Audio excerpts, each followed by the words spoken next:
سعودی king Salman دنیا میں کہیں بھی سفر کرتے ہیں تو ان کے ساتھ ان کے 800 نوکر بھی ساتھ ہی جاتے ہیں، جس میں سے 150 تو ان کے پرائیویٹ شیف ہیں۔ دنیا کے سب سے اہم لوگ جب بھی کہیں ٹریول کرتے ہیں تو ان کے ساتھ ایک پوری آرمی بھی سفر کرتی ہے، جیسا کہ امریکن پریزیڈنٹ ڈونلڈ ٹرمپ جب بھی کہیں ٹریول کرتے ہیں تو ان کے ساتھ ان کا موٹر کیٹ، ان کا جہاز اور ان کے باڈی گارڈز کے ساتھ ساتھ سیکرٹ سروس کے آفیسرز بھی ٹریول کرتے ہیں، جو دنیا کے کسی بھی کونے میں پریزیڈنٹ آف یونائٹڈ اسٹیٹس کو خطرے سے محفوظ رکھتے ہیں۔ اگر پریزیڈنٹ آف یونائٹڈ اسٹیٹس کے علاوہ کوئی اور شخص سفر کے دوران اس طرح کا پروٹوکول انجوائے کرتا ہے تو وہ ہے سعودی کنگ سلمان بن عبدالعزیز۔ دنیا کی تمام سلطنتوں میں سب سے اہم تخت کے بادشاہ سلمان بن عبدالعزیز مشترکہ طور پہ $1.4 ٹریلین یعنی 1,05,000 ارب روپیوں کے مالک ہیں۔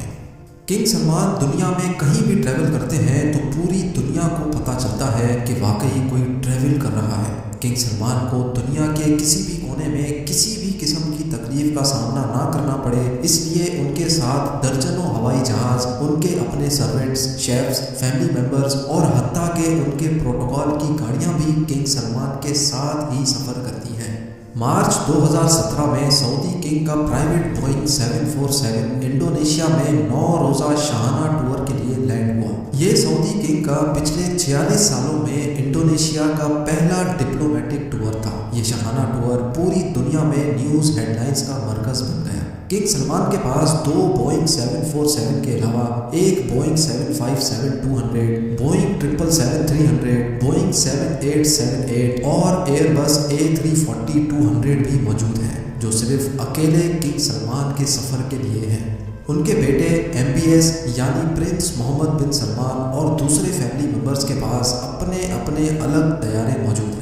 بوئنگ 747 ایک ایسا کمرشل طیارہ ہے جس میں ایک ہی وقت میں 600 لوگ سفر کر سکتے ہیں، لیکن کنگ سلمان کے اکیلے کے لیے یہ پورا بوئنگ 747 تیار کیا جاتا ہے، جو کسی محل سے کم نہیں ہوتا، کیونکہ اس طیارے میں سیٹس نہیں بلکہ luxury bedroom, conference room, toilet, dining area, sitting area اور کچن بھی فٹ کیا گیا ہے۔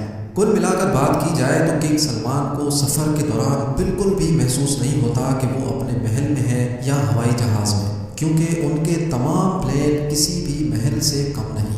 لگیج کی بات کی جائے تو ایک عام آدمی ہوائی جہاز میں سفر کے دوران مشکل سے 20 کلو کا لگیج کیری کرتا ہے، لیکن کنگ سلمان تو آخر کنگ ہیں۔ انہوں نے اپنے انڈونیشیا کے ٹور پہ 506 ٹن کا لگیج کیری کیا، جی ہاں، پورے 5,06,000 کلو گرام، جس میں ان کی 2 پرائیویٹ لیموزین اور جہاز سے اترنے کے لیے ایک گولڈ پلیٹڈ ایسکیلیٹر بھی شامل تھا۔ یہ عالی شان لگیج اسی ایئر کرافٹ میں نہیں آیا جس میں وہ خود سوار تھے، بلکہ یہ لگیج 7 الگ الگ ایئر کرافٹس میں انڈونیشیا ٹرانسپورٹ کیا گیا تھا، جو کنگ کے جہاز کے آگے پیچھے تھے۔ کنگ سلمان کے علاوہ مزید 1500 لوگ بھی سعودی سے انڈونیشیا آئے تھے، جس کے لیے الگ سے 36 ایئر کرافٹس ارینج کیے گئے تھے۔ کنگ سلمان نے اپنے انڈونیشیا ٹور پہ عیش و آرام اور شاہانہ لائف سٹائل کے سارے ریکارڈ ہی توڑ ڈالے۔ جس کارگو کمپنی نے یہ سارا سامان سعودی سے انڈونیشیا ٹرانسپورٹ کیا تھا، ان کے مطابق اس سارے عمل میں انہوں نے 570 ورکرز کی مدد حاصل کی اور اتنے کم ٹائم پہ یہ کارگو کنگ کے ساتھ ہی انڈونیشیا ٹرانسپورٹ کیا۔ سعودی کنگ کے شاہانہ سفر کی یہ کوئی پہلی داستان نہیں تھی۔ ان کے جاپان کے صرف 4 دن کے ٹور کے لیے سعودی عرب سے 2 گولڈن ایسکیلیٹرز، 10 ایئر کرافٹس اور 100 لیموزین کارز کنگ سلمان کے ساتھ جاپان گئی تھی، اور جاپان میں رہائش کے لیے کنگ سلمان اور ان کی پوری ٹیم کے لیے ٹوکیو کے سب سے بہترین ہوٹلز میں 1200 لگژری سوئٹس بک کروائے گئے تھے۔ چند 5 اسٹار ہوٹلز کو تو پورا ہی خالی کروا کے ان میں صرف کنگ سلمان کے لوگ اور رشتہ داروں کو رہلایا گیا تھا۔ کنگ سلمان کے فرانس کے ٹور پہ بھی تقریباً 400 لگژری کارز ان کے پروٹوکول کے لیے ہائر کی گئی تھی۔ اتنا زیادہ پروٹوکول تو پریزیڈنٹس کو بھی نہیں ملا کرتا۔ رشین پریزیڈنٹ ولادیمیر پوٹن، جو دنیا کے سب سے محفوظ ترین انسان سمجھے جاتے ہیں، جب کنگ سلمان رشیا ان سے ملنے گئے تو وہ اپنے ساتھ 1000 کلو گرام کھانا بھی ساتھ لے گئے تھے۔ نہ صرف اتنا بلکہ ان کے ساتھ شاہی فرنیچر اور کارپیٹس بھی سعودی سے لائے گئے تھے۔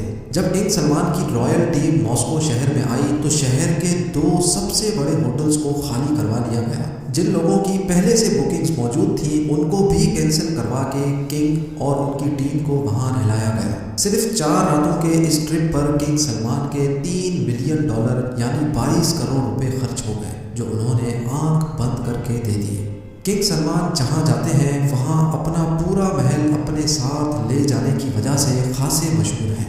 اتنا زیادہ خرچہ اور تام جھام کرنے کے باوجود بھی کنگ سلمان کا گولڈن ایسکیلیٹر جہاز سے اترنے کے دوران پورے میڈیا کے سامنے ہی خراب ہو گیا، جس کی وجہ سے کنگ سلمان کو کافی شرمندگی کا سامنا بھی کرنا پڑا، لیکن بالآخر ان کو اپنی ٹانگوں کی مدد سے ہی بقایا سیڑھیاں اترنا پڑی۔ 2014 میں جب king Salman American president Barack Obama سے ملنے گئے تو اس ٹرپ پر بھی وہ ہلکے نہ پڑے۔ واشنگٹن ڈی سی کے مشہور 4 سیزنز ہوٹل کے تمام 222 کمرے نہ صرف بک کروا لیے گئے تھے بلکہ پورے ہوٹل کو ایک ہی جھٹکے میں محل بنا دیا گیا تھا۔ کنگ سلمان کے واشنگٹن ڈی سی پہنچنے سے پہلے ہی 4 سیزنز ہوٹل کو پورا گولڈن کر دیا تھا۔ سعودی سے خاص گولڈن سامان منگوایا گیا جس میں golden furniture, carpets, lamps, bed sheets, golden chairs اور حتیٰ کہ گولڈن ہیڈ ریکس بھی سعودی سے منگوائے گئے۔ بات یہاں تک پہنچ گئی تھی کہ ہوٹل کی پارکنگ میں بھی ریڈ کارپیٹس بچھائے گئے تھے تاکہ کنگ سلمان کو اپنے پیر بھی زمین پر نہ رکھنے پڑے۔ یہ تو ہوئی سعودی کنگ کی داستان۔ اپنے باپ کے راستے پر چلتے ہوئے سعودی پرنس بھی کسی سے کم نہیں۔ جب پرنس محمد بن سلمان لاس اینجلس گئے تو انہوں نے بھی 4 سیزنز ہوٹل کے پورے 285 سویٹس بک کروا لیے۔ نہ صرف سویٹس بلکہ پورے ہوٹل کو عربک ٹیسٹ بھی دے دیا گیا۔ گلوب لائٹ سے لے کر ہوٹل کا مینیو تک تبدیل کروا دیا گیا تھا، اور وہ بھی صرف چند راتوں کی خاطر۔ اس پورے تام جام میں محمد بن سلمان کے $2 ملین یعنی 15 کروڑ روپے خرچ ہو گئے۔ لیکن حیرت کی بات یہ تھی کہ محمد بن سلمان خود ایک بھی رات اس ہوٹل میں نہیں رہے، بلکہ انہوں نے اپنے لیے ایک الگ پرائیویٹ پیلس بک کروایا تھا۔ یہ پورے 285 سویٹس کا ہوٹل صرف ان کے ساتھ آئی ٹیم کے لیے بک کروایا گیا تھا، اور یہ ٹور بھی محمد بن سلمان کی دولت کی نمائش کا پہلا ٹور نہیں تھا۔ 2014 میں بھی ایک ایسا ہی ٹور کراؤن پرنس نے مالدیوز کا کیا تھا، جب ان کے لیے پورے 3 آئیلینڈز بک کروائے گئے تھے۔ وہاں تشریف لانے کے لیے محمد بن سلمان ایک پرائیویٹ یاٹ میں سوار تھے جس کے آس پاس ان کے باڈی گارڈز کی ایک آرمی بھی موجود تھی۔ مالدیوز کے ان 3 آئیلینڈز پر کراؤن پرنس اور ان کے خاص لوگوں کے علاوہ کسی اور کو بھٹکنے کی بھی اجازت نہیں تھی۔ اس ٹور پہ محمد بن سلمان کے $30 ملین یعنی 225 کروڑ روپیوں کا خرچہ ہوا۔ ناظرین، جاتے جاتے آپ کو یہ بھی بتاتے چلیں کہ کنگ سلمان بن عبدالعزیز نے 2015 میں جب فرانس کا دورہ کیا تھا تو وہاں 1 لاکھ لوگوں نے کنگ سلمان کے خلاف احتجاج کیا، کیونکہ فرانس کے بیچ پہ جہاں کنگ سلمان کا ولا موجود تھا اس کو پبلک کے لیے بند کر دیا گیا تھا، اور پبلک بیچ پہ صرف کنگ سلمان کے اترنے کے لیے ایلیویٹر انسٹال کروائے گئے تھے۔ امید ہے